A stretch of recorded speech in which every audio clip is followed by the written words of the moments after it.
If you already call yourself a cocktail fan, then I'll take it for granted that my two guests are already known to you.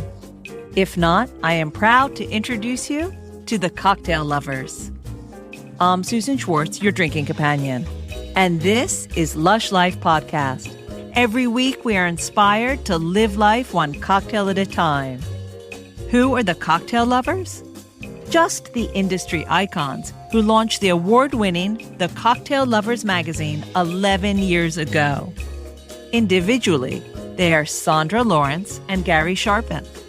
They've been listed on the London Evening Standard's The Progress 1000 of London's most influential people, the Bar World Top 100 People in the Drinks Industry, and too many other lists to list here. They are also my friends. And finally, after ages of trying, we were able to schedule a moment to sit down and have a chat. It's so good to have you guys on the show. I'm so excited. Yes, it's been a long time. It has. It absolutely has. And what's funny is I just did a survey and I asked people what they wanted from the podcast, from the site, everything. And number one was more industry icons. Oh.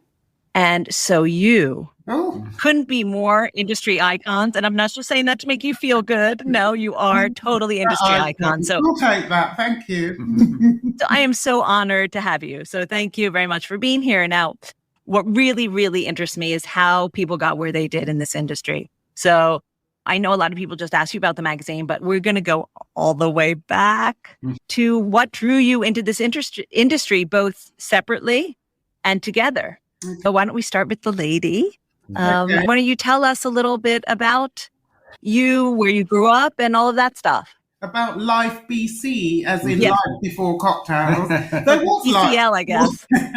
Cast your mind back. Yeah, there was life before cocktails. I grew up in London, as did Gary, which you'll find out. But actually, quite funnily enough, and we didn't know this, we grew up 3 streets away from each other. It was meant to be. And so we didn't know each other at the time. We met a lot later. We'll get on to that. But we're both born and bred Londoners. Not many of us left, actually. No, rare breed. And that was in East London. I always knew I wanted to write. I didn't know what, but I knew that I wanted to write. So I used to make little magazines at school. I used to draw things. I used to print them off these funny little Bandex machines and get people drawn in. So that was always, a magazine style was always there. But I came into magazines when I left school a lot later, actually. I did lots of different things, from working with music, working in film, working in fashion, doing a bit of singing, and then got into the journalism, first of all, just by writing off to publications and sort of trying to find a little way in there for myself. I started off with beauty journalism because it was kind of easier in a way. I figured that people would tell you things, you'd be sent products and whatnot. So that's how I got into it, then moved on to fashion, and I've done theatre and all kinds of journalism. But the cocktail side of it actually came when I met Gary, when we started dating. And Gary was very much into cocktails. So he used to our dates used to be in cocktail bars. He was trying to impress me. And it worked. And I really got into cocktails, mainly also at the beginning through the people. I loved the people behind the bars, because before then I was interviewing a lot of chefs who, at that time, it wasn't very much about TV personality chefs. The chefs loved being in the kitchen. They didn't really like talking about food. They saw themselves at the back, and the food was what spoke for them. Whereas the bartenders were very different. They were at the front and they loved talking about their drinks. And if they saw that you had an inkling of interest in what they were about or what the drink was about, they were so enthusiastic and really wanted to draw you in to their world. So that's what started me becoming interested in cocktails. And actually, I started in the magazine that I was working at the time. I started writing more about cocktails and sort of slotting them into the magazine. And then we started blog, basically, just because we wanted to do something together and share our passion. Okay, before we get to you, Gary, one question about the magazines. When you were young, were there specific magazines that you loved and you thought, oh, one day I want to write for that? Not really. I think I had a vision of the magazines I wanted. It was kind of not girly. It was very teeny magazine. So in the same way that we do the Cocktail Lovers, there were lots of different segments. So there were stories, there were out and about things, there were interviews made up a lot of the time that I pretended that I'd met such and such or whatever. But it always had a very commercial magazine format in my mind. And I would draw the pictures. Some of them I'd draw the pictures. Sometimes I'd cut out pictures from somewhere else and mock up my own little layout. I loved it. I was I used to do all kinds of entrepreneurial things as a child, including making sandwiches for teachers and selling them to them, that kind of thing. Oh, I love selling them to them. Yeah. Not just giving them to them, selling them. So that was the magazines. I loved that kind of talking to people through words on paper, put it that way. Mm-hmm. Little did you know that you were really creating, as a child, the magazine that you would have as an adult. But in a funny kind of way, I think I knew that it would lead to that. I knew that would happen. I didn't know how it would happen, but it was something that I very strongly believed was where I would be. Fabulous. All right, now Gary, let's hear you on 3 streets away. What were you doing? Well, I, like Sandrae, grew up in East London, and I didn't know what I wanted to do with my life other than all I knew, I loved writing and drawing and being creative. So I ended up leaving London to go to art school, where I studied art and design. And even when I graduated, I still didn't know what I wanted to do. And I fell into advertising. And as so often happens, I had sort of a knack for advertising. And I ended up spending quite a few years in that world. I worked for some great agencies like Leo Burnett, Ogilvy and Mather, Saatchi and Saatchi. And I became a creative director. And then I ended up launching and heading up my own agency for about 4 years. And I absolutely adored working in advertising as a creative, because you could just go off on these bonkers ideas and make things up and get these wonderful clients that we had to pay for your dreams and make commercials and all sorts of crazy stuff. So I absolutely loved working in advertising and had no intention to leave it. And I was pretty successful, I'm glad to say, at advertising. And then I met Sandrae 19 years ago. Can you believe 19 years ago? And we got together. I schmoozed her. Tell her how we met. Well, oh yes, how we met. Yeah, that was definitely on my mind. It was coming. Okay, the way we met was early one morning. I was going off to what should have been a meeting, so I was taking a different route from where I lived to the station.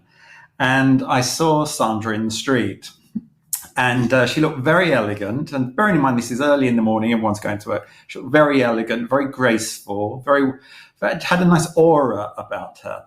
And I just completely forgot I was supposed to be going to a meeting, turned around and introduced myself to her. and the first thing I said, because she was very stylish, and this is no word of a lie, I looked at her, I said, "Excuse me," and she stopped and she didn't say anything. And I said, "Do you speak English?" Because I thought, because she was so stylish, and this is absolutely true, I thought she was going to be French. True. Go figure. So, and then she said, "Cool." I said, "Do you speak English?" She said, "Of course I do, mate." No, she didn't say that. She said a little. Mm-hmm. Anyway, we got chatting. We spoke on the phone a few times before we actually went on the date. Oh my goodness. Wait. You got to stop there. So this guy comes up to you on the street and says, "Do you speak English?" And you're like, "Yeah, mate, I do." But you obviously saw something in him, because just 2 seconds later, you're talking on the phone. I was intrigued because And it depends on the mood that you are. Now, if it had been another day, I may not have stopped. I may not have been in the right mood. I might have thought, just get out of my way. But actually, there was something, it wasn't creepy, put it that way. The way people approach you can make a huge difference to whether you stop and interact or not. And the fact that he was quite shy, is very hesitant about it, but also very polite. So, and it was first thing in the morning, and I'd just come back from the gym and I was feeling quite good about myself. So I think, all of these factors come into play, and it wasn't, as I say, it was the way that he approached it. It was very, excuse me, very gentlemanly. And so, of course, I stopped and had a little conversation. We just had a 5-minute conversation, I think, and then exchange cards, because that's what you do. That's what gentlemen and ladies do. Gentlemen and ladies, or ladies and gentlemen. And then that was it. So, and then I think we had a call or something. Yeah, we spoke on the phone a few times, and we didn't actually meet up, I don't think, for another couple of weeks or something, because we were both busy and stuff. And then we went out and we got to know each other. And then the remarkable thing was we were chatting, and I was trying to be like clever and say, I can tell you're from London from your accent. And then I thought, I'll be really clever and try and pinpoint like Sherlock Holmes what part of London. And I got it completely wrong. And then she said, well, actually, I'm from somewhere called Forest Gate. And I said, I'm from somewhere called Manor Park, which is like two little hamlets that are near each other in East London. And then we started talking and pinned it down. And then it was like, what school did you go to? And then we realized we went to the same school, the same junior school, at the same time. I was in the 4th year. Sandrae was in the 1st year. So I would have been a prefect and probably told her off for running. And but we were literally sitting in the same assembly at school when we were little kids, and we didn't know.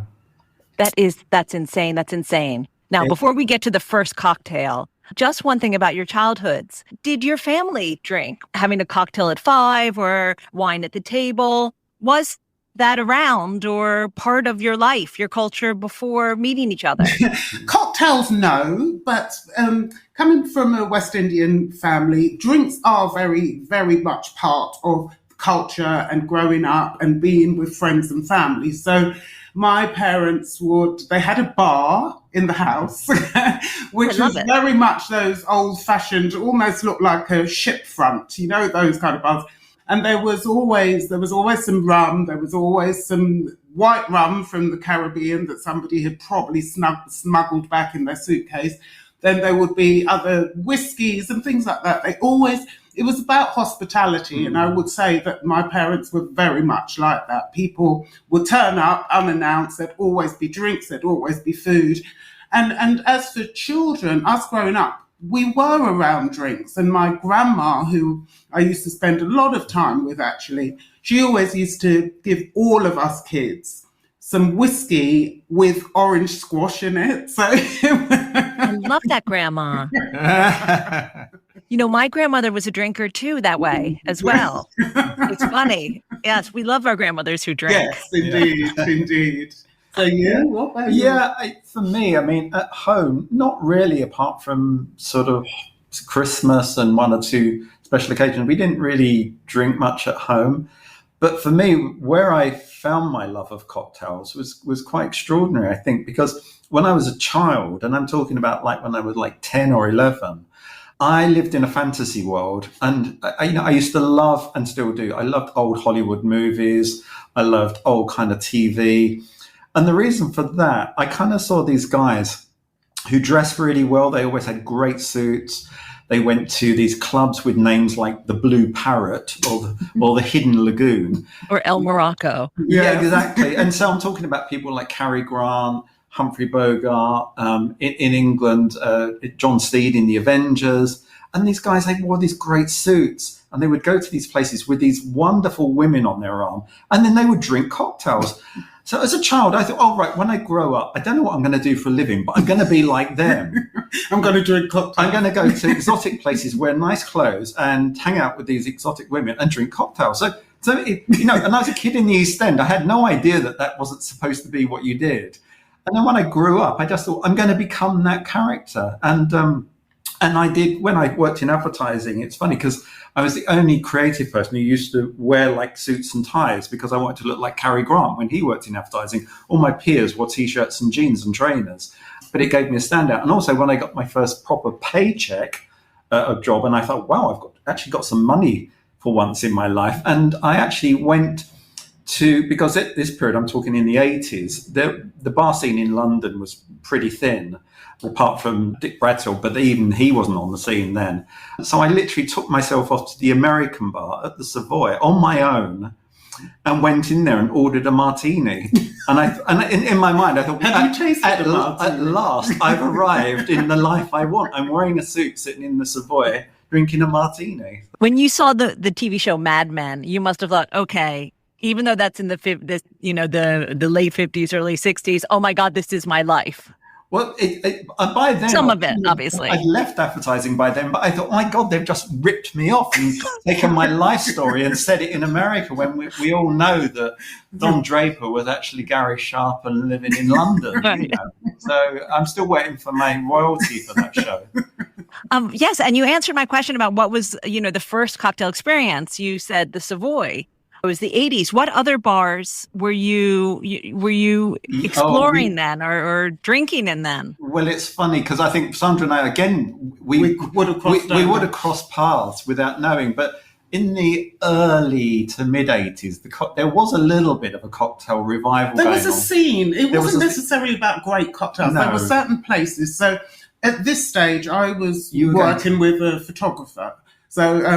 So we used to go to Zanzibar. I used to go to the Zanzibar. And also there were the places, was it Coconut Grove? Yeah, there was Peppermint Park. Yeah, the names are great. They're fabulous. I just wish I could go back to Coconut Grove, because it was like you expected to see Kid Creole walk in. It was that kind of place. Yeah. But all the drinks, they were those drinks then with lots of cream. Slow, comfortable screw up against the wall, all those frozen daiquiris, things right. like that. And they were great.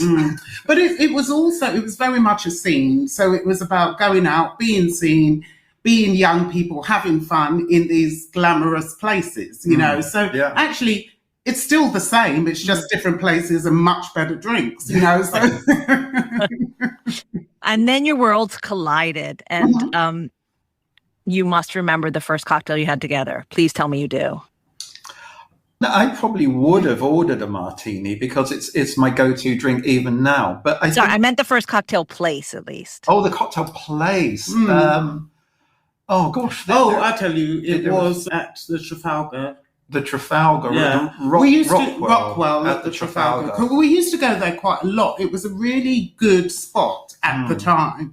And I remember there was a lovely bartender there, and actually he got me into writing about cocktails, I must say, because he was the person that actually made the whole cocktail experience something that I thought, wow, this is great. This guy really loves his stuff. He really wants you to understand what he's doing. He really cares about you. Would go and sit in front of the bar, and he'd bring different ingredients that he was working on. He wanted us to try out things because he could see how much we loved what he was doing. Yeah. So my go-to cocktail there at that time was the vanilla martini. Yeah. But he made them really well, and it was a great introduction into the cocktail thing. My first proper martini was my first good proper martini was a Duke's. But that came a couple of years later. Yeah. So him talking to you about the drink, when you went back to I'm sorry, in fact, this may not even be, but I was thinking maybe when you went back to the magazine or you had this idea, I could write about cocktails. This could be a thing. Did you just start writing and then pitch to someone, or were you writing a magazine and brought that idea to them? And what was the reaction? I was working at a magazine called Where London. So there's lots of Where New York's, Where Paris, Where everywhere. And so I was editing a magazine there, and I started bringing in cocktails much more into the magazine through that. I got you to write some things and we were doing bits. And then from there, we started doing the blog. But at the same point, I wanted to write about cocktails on a much wider scale. I wanted people to appreciate what I was appreciating with all these great bartenders that were making these brilliant drinks and really, really cared about what they were doing. So I pitched some ideas as a freelancer to magazines, and none of the magazines at that time actually really wanted to talk about cocktails. Yeah. Because it was, you were either in the trade, and the consumer magazines did not cover drinks, really, only wine. And so just kept being rejected. And that's why we started the magazine in the end, because we wanted a magazine that was very much consumer focused and was speaking to people like us that liked a bit about drinks, didn't know too much about them, wanted to know more. Who are the people to see? Where should I go? And also not patronize people. You know, it's like, we don't go in for the whole tasting thing, you know, we just know whether we like it or whether we don't, you know, and that's what we wanted to do. So the best thing that ever happened was that at the time, people didn't want to publish these things that I wanted to write about drinks. Yeah. And with the blog, you started it 2008, right? It was. And we were both working. Yeah, still. we did the blog for about 2 years while we still had full-time jobs, and when we started it, you know, it's like, oh, we'll just do a post every weekend, and it'll take a couple of hours. And then over the next 2 years, because we got into it so much, and we were getting some really good feedback from different people, it suddenly took over, like, our whole weekends, and we were writing in the Tell me about it. Yeah, exactly. But in a way that we thought, wow, this is, A, we were enjoying it, and B, we thought, well, there's something here that we've tapped into. Yeah. Well, yes, especially in 2008. Because there weren't that many, number one, blogs. You know, I think there was like Blogger, and there wasn't, you know, WordPress, and all these things came slightly later because I started blogging around 2010. And so you were super, super early with even thinking of starting a blog. Yeah, and it was the thing that at the time we were doing lots of research and trying to find out like-minded people in a way, but most of the blogging and writing about things, it was all happening in the States. There wasn't really that much. There was a lot of good stuff going here, in the States. You know, and they were all forums as well, weren't they? Can you remember? They were super geeky. But it was quite an interesting time. There were some bloggers, I hate saying bloggers because it always sounds sort of demeaning, and it isn't. Writers, online writers. Online writers, right. Yeah. There were a few. That was probably about 2010 when Gin Martini and lots of different people. So you'd sort of see the same people on the circuit, but still it was very tight, I would say. Yeah. And then we made the decision to do a magazine. God knows where that came from or why we even... Wait. How can you say God knows where that came from? No, do you know what I mean? We did... It's the worst business plan ever. We did zero market research.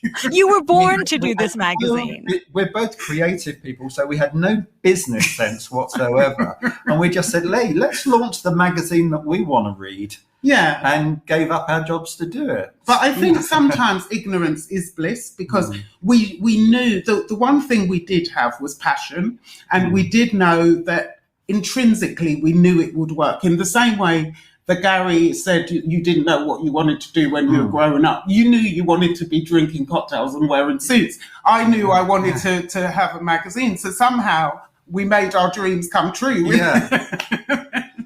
You know. And when you first, I guess you already knew people from your blog, but when you first approached people about them being in the magazine, or, you know, maybe sponsoring or advertising in the magazine, did you find resistance, or were you like, or were people like, oh yeah, finally an outlet for us? A bit of both. Advertising's always tricky. It's still tricky, to be honest. Brands that's a whole different podcast. Exactly.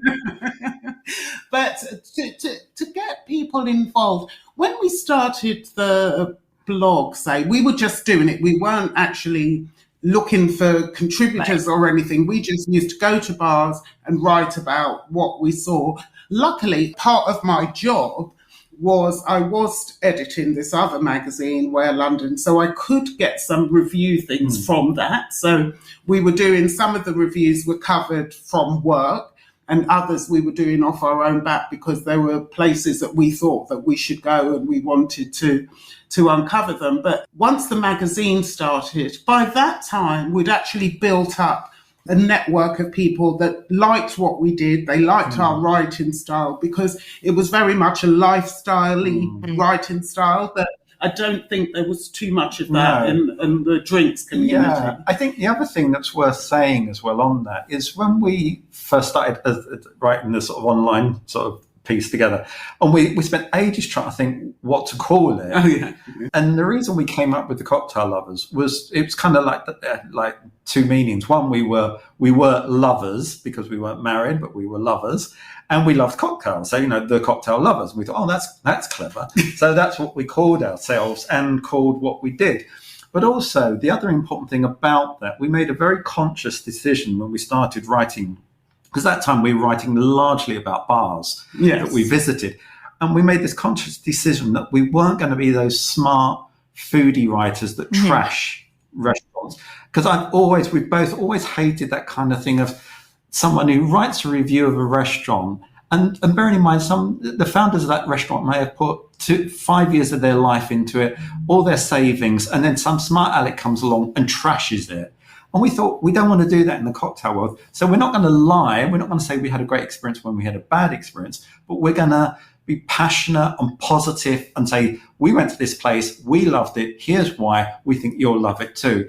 And that ethos, we've stayed with that ever since. So when we did the website, the magazine, now the podcast, whatever else we do, it's all about sharing our love for the cocktail world. So that, going back to Sandra's point and your point, it meant when we did start approaching people, they knew we were positive and passionate. And one particular great drinks person said to us years later, he said, I love you interviewing us because you don't try and catch us out with a tricky question to make yourselves look smart. You like to get our side of the story over. And that meant a lot to us. No, absolutely. I understand that completely, especially as a journalist myself. My mom always said, if you can't say something nice, don't say anything at all. Don't say it. Totally. And we prefer not to, yeah. I don't see also a reason to trash something if you don't like it. Yet take them aside and say, this cold drink, it was supposed to be a hot drink, but it's cold. Could you fix that or whatever it is? Yeah. But never to write about it. So I completely understand it. Now, in the magazine, you've pretty much, although the world has changed in so many years, and it's been 11 years, right? Your first issue was... Yeah. 11 years ago. I saw from the beginning that you always had these sections, the in sections, in focus, ingredients, the table of contents, all of those. Did you ever want to change it? Did you always say, we love this so much, we're sticking with it? How has the magazine changed over the years? Now, it's very, very funny that you mentioned that because we're actually changing at the moment. So our next issue is the brand new look for the Cocktail Lovers. So actually the flow of it is very different. There's none of the ins in there. So it's really, that's quite funny that you picked up on that because it's almost like we planted it, which we did. Which was not a planted question, I promise. Yeah. And also I think like anything that you work on, it's always good to keep evolving rather than standing still. So if we look back at the 11 years of the magazine, the first year it was purely online, and then we did a print one to see that one. The print one evolved, the pagination increased. We went from a stapled magazine to a perfect bound magazine. We went from glossy to matte. We've changed the logo once, and now, as Sandra said, we're going to do another tweak. And I think it's just a case of us always wanting to keep it fresh for ourselves and our readers. And also at the beginning, we were it was very London focused because that's where we are and that's what we know. And so when we first launched, particularly when we got into the print ones, we were always photographing London bartenders in their bars. And I brought in my fashion side as well, and we'd style them up and do different concepts within the bar. But we decided not to do it after a while because it limited us to just London bars. So yes, there's always going to be very much a London voice there because that's what we are and that's where we are. But we like to represent the world of bartending and bars as well. So there's always elements of different voices from around the world just to let people know what's going on, who's doing what, and people travel and they want to know what's going on. So that's very much part of our that was a key part of it for us, like always having a spotlight on another international city, because we felt that, as Sandra said, a lot of people travel, but if you look at travel books, you're going to look at, here are the restaurants you should go to, here are the galleries, here are the great hotels, etc. But quite often, they're not great cocktail bar recommendations. So we want to say, let's make sure if you're in Paris, New York, Shanghai, Tokyo, wherever, that we've given you some good recommendations to go to. No, absolutely. And of course, the world seems to be getting smaller. And as people travel more, definitely people started to travel for a specific restaurant. And now people are going to a specific bar, Dead Rabbit, all these really, really famous bars. People are like, well, if I'm New York, I'm definitely going to go there because of the hard work you've put into telling the world about these things. So now, going on from that, you have to tell me a little bit about why you decided to get behind the mic now.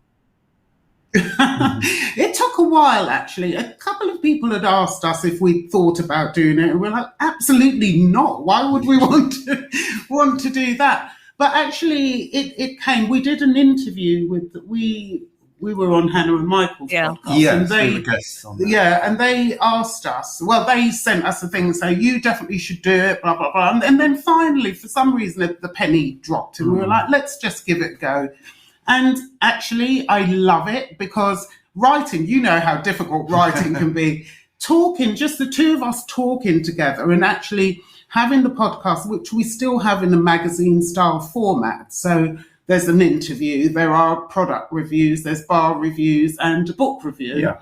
And also us just talking about them. And it's a lovely, I love doing the podcast, actually. It's a really good thing. Yeah. Also, I like it for a number of reasons, but in a way it felt to me like we kind of got back to basics about, that sort of thing of in the magazine, which we love, we can share these great stories. But with the podcast, it took it back to being very personal and like, this is why we fell in love with it in the first place. That's why I like the section on the podcast where we always start by making each other a drink, because that's what we do at home. We make each other drinks. It's fun. And we just wanted to share that love, that passion of on great cocktails, great fun. And talking to people. Yeah. And one of our readers, and she's been a subscriber right from the beginning. From the first issue. And she listened to the podcast, but she got in touch, and it was almost like a backhanded compliment, because she was like, oh, I listened to your podcast and I thought you guys were going to be too cool for school, but actually you're just like normal. What did she say? She said, I thought you were going to be too cool for school, but it turns out, she said, it's like having my two friends sitting in the living room with me, chatting about what they're up to in cocktails. Just being nonsense. You know what I mean? Just gibbering talking away. Yeah, exactly. But it was a lovely piece of feedback. We really were proud. Well, definitely, because you have a magazine and you talk about everyone else. You don't really talk about yourselves. So what I find really lovely is that, again, like she said, I hear your voices. I get to know you. And that can be really powerful. You've introduced me to so many people. It's so nice to meet you guys. Yeah, it means a lot to us. Yeah. And then the people will come back to the magazine and hear your voice. In a different way, in that way. So, we love it. Absolutely. Now, I don't want to say you've been around the block, but you have been in London for a long time. I kind of have, yeah. And I was wondering, in all of these years of seeing really the industry grow, what do you think has changed the most? Either the writing or the bars? Obviously, the cocktails, you said, have gotten better. But what do you see, even with COVID or before COVID or including COVID, has changed either for the better or not? I think our timing has been really fortuitous. We've been doing this, as I said, since 2008. And during that time, I think the thing we've noticed much is how much consumers' knowledge has grown so rapidly and in a really positive way. Because I think when we started, there was still this fear of ordering. And that's another reason we did what we did. We wanted to sort of break down those barriers. And you'd go into a bar and people were a bit scared about what they were ordering, and was it going to be a pink drink that made them look silly or whatever. But then fast forward over a few years, and now my market research, such as it is, I listen to people's conversations in bars, and I love it when I hear someone sort of saying to the bartender about what gins do you have, which they wouldn't have asked that question 10 years ago.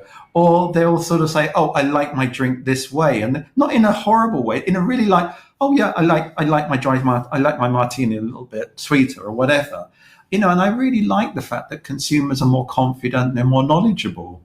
Yeah, I think everything's grown up together. I think that bartenders that go into bar industry now do it really seriously. Yeah. It is a profession, and I think that bleeds down to the consumers. So, you've got these great guys and ladies that they go into it because they see something in the same way that we did, that it is a great industry to be in.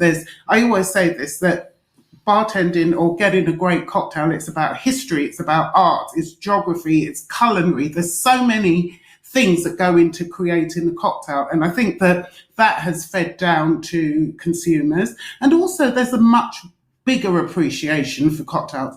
As I said, when I tried to pitch ideas to consumer magazines 12 years ago, they weren't interested. Now you go into everywhere's got a cocktail recipe or a cocktail section. Every interiors magazine has a bar trolley in it or something. It's everywhere. Cocktail culture is everywhere, whether from the way that you dress to the places you go. Every restaurant now has a cocktail menu. That never used to happen before, so it is very much, cocktail culture is part of everyday life now. So that's the biggest thing. Yeah. And I think one other thing, can I just throw in as well, just the thing, is it's been wonderful in that 10 years to see, as Sandra said, the explosion of the craft of the bartender. And with that, the quality of bars available is fantastic. You used to be talking about London, New York, and a few other capital cities. Now, if you just take the UK, for example, you can go to towns and cities across the UK and you're going to find good cocktail bars in all of them. Likewise, across all the countries in the world, all across Europe, Asia, there are so many great bars out there. It's fantastic. Also, I must say that I credit global cocktail competitions as well, because they have elevated the whole bar scene as well by getting countries. Yes, of course, you're always going to get the UK and New York bartenders participating, but also bringing in countries like from Africa or lesser known countries, but they actually have learned from the bigger bartenders who all connect on social media, share their stories, share their recipes, and everyone's almost at the same level now because of social media. You are able to share ideas and stories and connect. And there's so many things that have come into play in this 12 years that we've been writing about cocktails. And as Gary said, I think the timing has been incredible. Absolutely. Yes, everything that you said. And I think that, I really believe that it is one of the best industries to be involved with in any way. I've done a lot of stuff in my life and I said, I'll never leave this because I've never met people who are so supportive of each other. Yes. And I'm not living in La La Land. I know there's healthy competition and everyone's vying for the dollar, the pound, or whatever it is. But the amount of people who have been supportive to me starting and to the bartenders themselves, the bar people themselves, really supporting each other and helping each other to learn or be the best. I've never seen that in any other industry before. Because I try and get any young person I know, like, what, don't you want to go into the drinks industry? It's really great. So, God, this is such a tough question, but I was wondering if what you think of will be the future. Over to you, Sherry. You don't have to answer that if you will. No, I mean, I think that's the beauty. You don't know what the future is. We've seen it. What's been great is seeing people's resilience and being able to pivot so quickly. When COVID hit, that people were still able to make a living and to do things really creatively and well. So having things like bottled cocktails, which no one really cared about before, but to actually be able to produce them really, really quite quickly, but also completely and completely brilliantly, you know. Right. So, and canned cocktails, Yeah. that was another one. I always used to turn my nose up a little bit, but you know, we've had some great innovations and also just different activations. So as for the future, I don't know, because things move so quickly and the people in this industry are so clever and innovative. You've got no idea what's going to happen next week, let alone, you know. So Yeah, and I think that's the thing is, because we've been doing what we do for this number of years, for me, it's kind of similar to, say, music or fashion. You kind of have enough hindsight now to sort of see little cycles.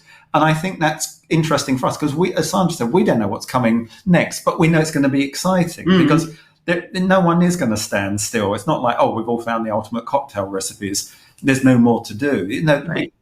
You know, there's always, we're getting information, as I'm sure you do, about a new variation on a spirit, not just another gin, you know, we're always open to another gin, but, you know, a new type of spirit or a new ingredient or, you know, the rise of the non-alcoholic ingredients. So there's always going to be new stuff to look forward to. And always new stuff to read about. Indeed. In the Cocktail Lovers magazine. That keeps it really, really good. Right. I remember when we first started, we were like, do you think we'll be able to keep it going? Do you know what I mean? There's going to be enough content. My mother once said to me, this podcasting thing, are there going to be enough people for you to interview? And I said, Mom, if I just interviewed people from London, yeah, exactly. I've been doing it for the rest of my life. So don't worry about content. So true. Absolutely. And that's what keeps it interesting as well, isn't it? Of course, everything new and learning so much. And I want to thank you guys so much. But before we go, I always ask two questions. I'll ask the easiest first, which is, do you have any top tips for the home bartender or things that you do at home that make your life easier with cocktails? My one is, it's going to sound really obvious, but we get asked a lot by people we meet, like guests and consumers who, pre-COVID especially, they want to learn to make drinks at home. And we'd often get asked, like, what bottles should I buy to start my bar with? So our feedback to that was like, don't go and buy 10 bottles of spirits because that would cost you a lot of money and some of them you'll hardly ever use. So our tip to people was always like, think of your favorite spirit category, you know, which gin or rum, cognac, whatever. Then pick your favorite medium level brand within that, not too cheap because it's going to be not that good, but not too expensive because you're going to play with it. And then make a sour. So, you know, that's the easiest drink in the world to make at home. You know, sugar syrup, you can make dead easy. Use citrus juice, you know, like making lemonade, but more fun. And then just make a great sour. And that is your first cocktail at home. And then once you've mastered that, the balance, then think, oh, I can try that with a different spirit, or I can replace the syrup with a liqueur. And then you're off and running into making your own cocktails. Fabulous. And I would say you don't have to buy lots of great kit. You know, sometimes there are lots of reasons people think that they can't make cocktails. They think they're too complicated, they're too expensive, and they have to buy lots of kit. So we sometimes, when we've done events, we'll use Kilner jars just to let people know you can use whatever. Or Mr. Rum Ambassador told us this one, that if you've got a regular water bottle, use that as your shaker instead. It's got your strainer, you've got everything you need in there, and you've already got that piece of equipment. So that's it. Make it simple. Make it simple. Fabulous. Now, the last question is, if you could be anywhere drinking anything right now, where would that be? Well, I was in Paris a couple of days ago, and actually I'd like to go back and spend a bit more time. It was a lovely feeling there. The energy was great, popped into Little Red Door, and I just loved to spend a bit more time going through that menu. It was wonderful. And me, there are so many places I want to go back to, but I think I would say I really miss New York. Yeah, because I just... It feels like, you know, there's people we know there are so lovely. And what I like when you go there, yes, there are some favorite bars we'll want to go back to, but that's that thing, you rock up there and you talk to some of your friends and they say, oh, you've got to go to this place, you've got to go to that place. And, you know, like, oh, but don't just stay in Manhattan, go to Brooklyn. And I just can't wait to get back there and just see people and go to some lovely bars. Oh, yes. I understand. I haven't been back there for a long time either. So maybe we can meet for a drink. Indeed, You said definitely. Somewhere. Yeah. And thank you so much for being on the show. I really, really loved having you. It's been too Oh, long. it's been great, Thank you. Susan. It's lovely talking to you, and I'm glad that we finally did Finally. it. Thank you so much. Thank you so much. Thank you. Thanks so much to Sandra and Gary, the cocktail lovers, for being on the program. If you haven't checked out their podcast yet, you can find it anywhere you find podcasts. It's called the Cocktail Lovers Podcast. If you were listening carefully, you will have already guessed what our cocktail of the week is. Our cocktail of the week is the Gin Martini. Gary likes his super dry, and Sandra likes it less dry. This recipe is slightly on the wetter side. It's up to you how you like yours, but this is how I make it. I add 2.5 ounces or 60 mils of gin to a mixing glass. Then I add 1/2 ounce or 35 mils of dry vermouth. I add ice and then stir, stir, stir until chilled and diluted. Then I strain it into a gorgeous martini glass. I love an olive, but purists might say a lemon twist is the way to go. If you have a lemon twist, then express the lemon over the cocktail and add it to the drink. Cheers! You'll find this recipe, more martini recipes, and all the cocktails of the week at alushlifemanual.com, where you'll find most of the ingredients in our shop.